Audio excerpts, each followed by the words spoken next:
The Imperial military has dozens of ranks, but almost nobody can explain what any of them actually do.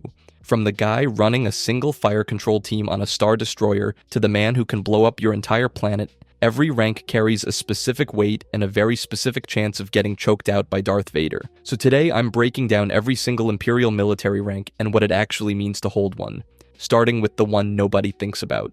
Lieutenant. Here's the thing about lieutenants. They're the ones actually doing it. Every checkpoint, every urban sweep, every door kicked in at 3 a.m. on some outer rim backwater, that's a lieutenant making it happen. They command around 30 to 40 stormtroopers, translating whatever vague objective came down from company command into concrete boots-on-ground action. Secure this landing zone, clear this building, hold this intersection until further notice. On a Star Destroyer, lieutenants run fire control teams, sensor sections, and TIE coordination cells. One gunnery lieutenant miscalculates a targeting solution, and suddenly turbo laser fires hitting empty space while Rebel X-Wings are threading the trench. But here's the weird survival advantage nobody talks about. Lieutenants are too low-ranking for Vader to notice. They're the most physically exposed officer rank in the entire Imperial military, expected to lead from the front, yet completely invisible to the people who hand out force chokes like parking tickets. A lieutenant is far more likely to catch a Rebel blaster bolt than ever feel phantom fingers around their throat.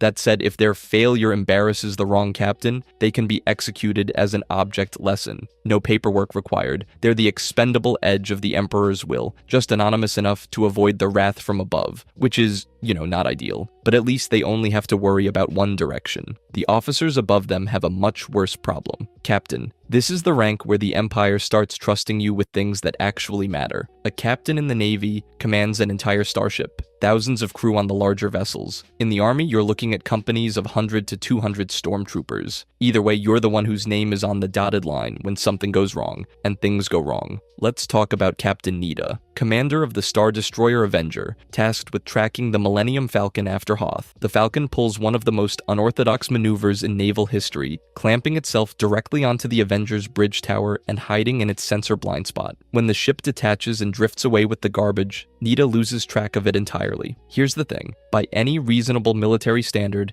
Needa didn't do anything catastrophically wrong. The enemy used a maneuver so unconventional that nobody would have planned for it. There's no section in the Imperial Naval Manual titled, "What to Do when a freighter physically attaches itself to your face." But Needa knows the rules. He personally goes to Vader to apologize. Vader accepts his apology by killing him. That's the job. Zero margin for error. You can do everything by the book, face an enemy who throws the book out the window, and still die for it. Meanwhile, a frontier captain might be the only symbol of Imperial authority across multiple systems, while simultaneously being the rebellion's most appealing target and the lowest rank where superiors will personally blame you for anything that goes sideways. Which is, not ideal. But at least captains have full command authority over their ships. The rank just below them has all the responsibility with almost none of the glory, and somehow an even worse survival rate in major engagements. Commander. Here's the thing about being a commander in the Imperial military. It's the rank where you're finally important enough for Darth Vader to know your name,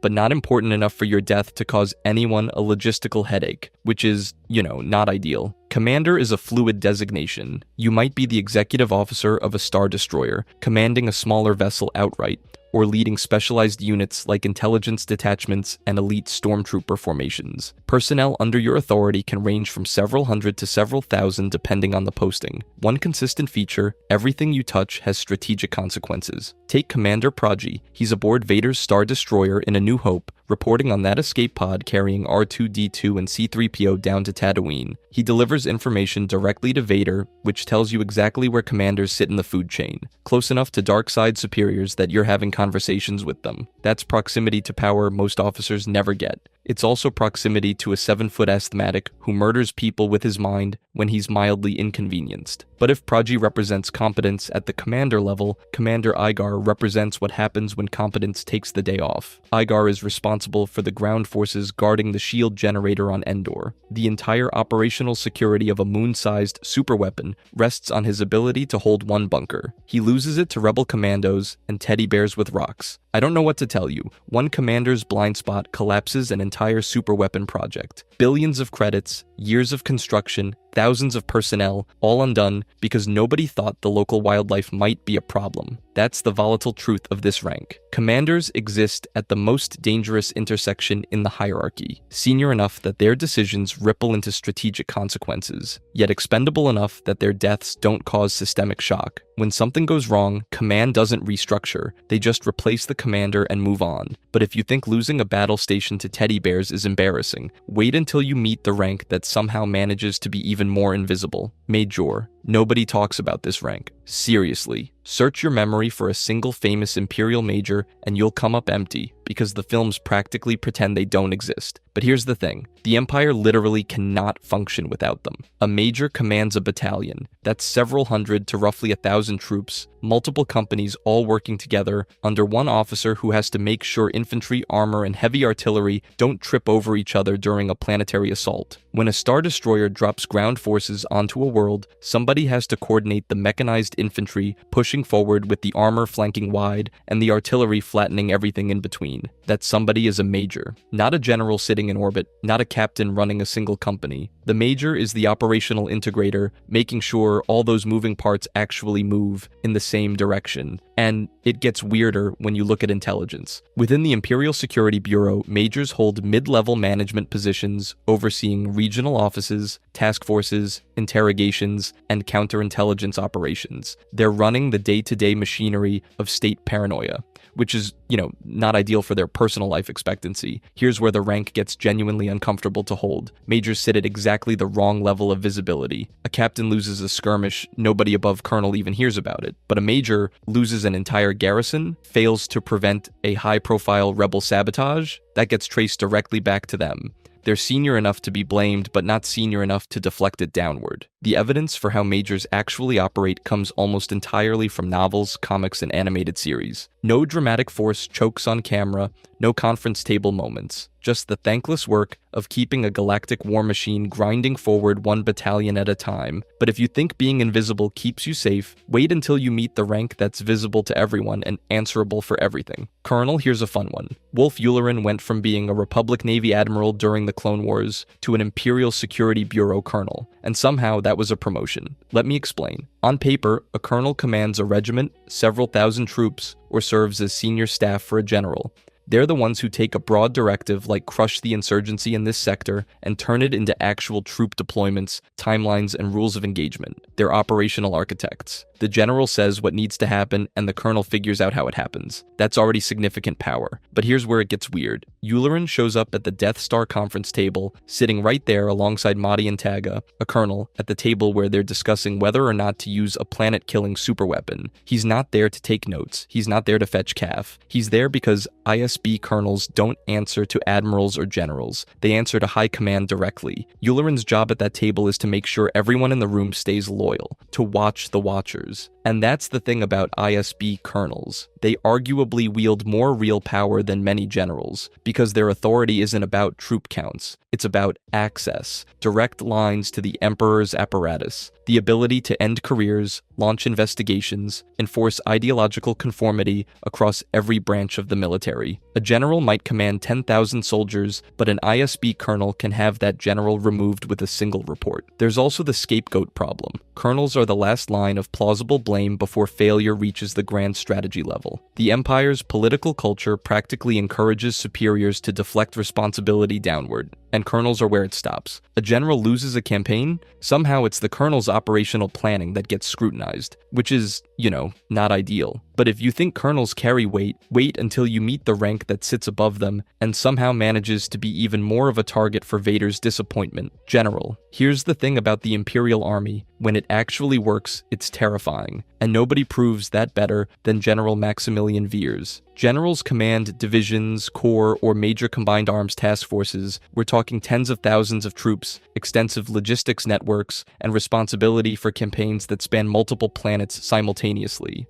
These aren't guys drawing up plans on a whiteboard. They're executing full-scale planetary invasions while juggling inter-branch politics, resource allocation, and the ever-present possibility that Darth Vader is watching their performance in real time. Veers at Hoth is the gold standard. He takes a fleet of AT-AT walkers across frozen terrain, directly into prepared rebel defensive positions, breaches their lines, and personally destroys the shield generator protecting Echo Base. Mission complete. No excuses, no fumbling, no alerting the enemy early because he dropped out of hyperspace in the wrong spot. Just a man doing his job with ruthless precision. And that's what makes him so notable. He's surrounded by naval officers who keep getting choked to death for incompetence. And Veers just quietly executes a textbook ground assault like it's a Tuesday morning. The Empire's ground game, when led by someone who actually knows what they're doing, is devastating. The problem is finding those people. Then there's General Tag, who sits in that Death Star conference room and essentially says, hey, maybe we shouldn't put all our eggs in one planet-sized basket. He warns that the rebellion is more dangerous than everyone thinks. He's skeptical of relying purely on a superweapon. He's right about literally everything, and nobody listens to him because Tarkin is too busy being dramatically confident. The tension between competent generals and overconfident admirals is basically the Empire's recurring character flaw. Generals need fleet support for planetary operations, but admirals prioritize their own objectives. Meanwhile, both of them sit in Vader's attention zone, where a failed campaign doesn't mean a bad performance review. It means a crushed windpipe. But if you think generals have it bad navigating that pressure, wait until you meet the admirals themselves, who somehow manage to die even faster. Admiral. No other rank in the Imperial Navy has a higher body count among its own holders. Admirals command fleets of multiple capital ships, support vessels, and fighter wings. Tens to hundreds of thousands of personnel under a single officer's authority. They're responsible for blockades, trade route security, and sector-wide naval dominance. On paper, it's the most powerful military position you can hold without a political title attached to it.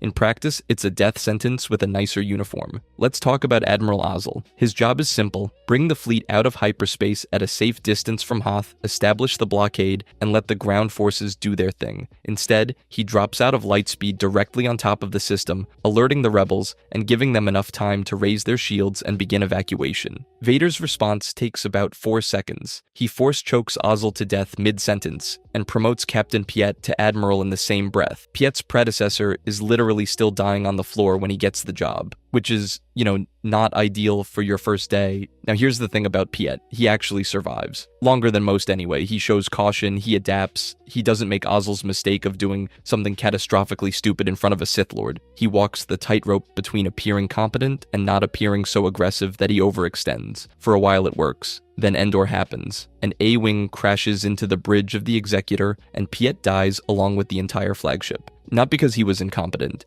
because even a careful, capable admiral cannot escape the fundamental problem of commanding a vessel that every enemy fighter in the system is trying to destroy, and this is the trap the rank creates. The culture of fear under Vader generates perverse incentives at every level. Admirals don't choose measured strategies because caution looks like timidity, and timidity gets you killed by your own boss. So they push aggressive tactics. Not because those tactics are militarily sound, but because the alternative is being the next Ozzel. Officers optimizing for don't get force choked rather than win the war. Ozzel was too cautious. Piet was careful and still died. The rank asks you to solve an impossible equation where every answer ends with your funeral. But if you think admirals have it bad, wait until you meet the officers who don't just command fleets. They command entire sectors of the galaxy. MOFF. This is where the Empire drops the act. Everything before this, every rank we've covered, at least pretends to be a military. Lieutenants earn their stripes in combat. Generals prove themselves through campaigns. Admirals command fleets because they understand fleet warfare. But a Moff? A Moff is a politician with an army. Here's how it works. A Moff governs an entire sector, sometimes dozens of star systems, with complete authority over both civilian administration and military operations. They set security policy, they collect taxes, they ensure resource quotas are met for the Emperor,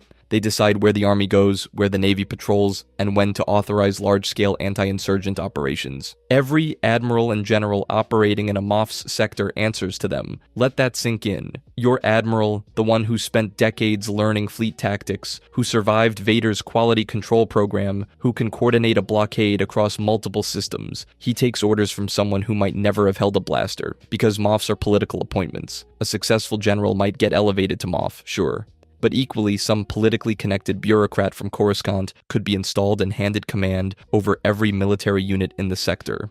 The Emperor doesn't care about combat credentials at this level, he cares about loyalty. And this is where Tarkin enters the picture. Before he became the Grand Moff, Tarkin was the Moff who pioneered the entire philosophy. The Tarkin doctrine, rule through fear of force rather than force itself, was born from this position. He proved that a sector governor with enough military assets and zero moral hesitation could keep entire regions compliant without firing a shot, most days anyway. For the rebellion, Moffs represent something even more valuable than a military target. They're political ones. A successful assassination destabilizes an entire sector overnight. Local military commanders suddenly have no unified authority. Planetary governors start making their own decisions. Resource shipments stall. Rebel intelligence devoted enormous effort to infiltrating Moff courts, subverting their staff, and gathering blackmail material, because removing one Moff could do more damage than destroying a Star Destroyer, which is, not ideal if you're the Moff. But if you think a sector governor with unchecked military authority sounds dangerous, wait until you hear about the ones who got handed superweapons. Grand Moff. Every rank we've covered, every lieutenant, captain, admiral, and general exists to serve a single purpose: to build a hierarchy so absolute that one man can sit at the top of it and decide whether a planet lives or dies. Grand Moff is that rank, and Wilhuff Tarkin is that man. A Grand Moff doesn't govern a sector. He governs an oversector, multiple sectors stitched together into a territory spanning trillions of inhabitants. He's not a military commander in the traditional sense. He's a proconsul, a viceroy. Admirals defer to him, generals defer to him. The only people above a Grand Moff in the entire empire are Palpatine and Vader. That's it. That's the list. But here's the thing about Tarkin. He doesn't just use the Death Star. He wrote the philosophical justification for building it. The Tarkin doctrine, rule through fear of force rather than force itself, is his brainchild. He looked at a galaxy of trillions and said the most efficient way to keep them in line is to make them believe you'll destroy everything they love if they step out of line. And then he built a moon-sized weapon to prove he meant it. When Tarkin orders the destruction of Alderaan, he's not acting on impulse. He's executing his own doctrine. Billions of people and entire civilization erased to make a point. Every officer beneath him, every captain who followed orders, every lieutenant who manned a console, they all exist so that moment can happen. The entire Imperial military machine funnels upward into one guy pushing one button, and then a farm kid puts a torpedo into an exhaust port and Tarkin dies. Here's where the system eats itself. The Tarkin doctrine works by making everyone too afraid to fight back, which means nobody tells you when your battle station has a fatal vulnerability, because they're too afraid to deliver bad news. The culture of fear that Grand Moff authority creates, the forced chokes, the summary executions, the impossible expectations, it guarantees that when the flaw exists, nobody speaks up. Tarkin built a machine designed to make the galaxy afraid. It worked so well that his own people were too afraid to save him. That's the fatal flaw of the entire Imperial rank system. Concentrate enough power in one person and one asset, and you don't need the rebellion to destroy you. You'll do it yourself. If you enjoyed this video and want to see more, click the video on the screen now.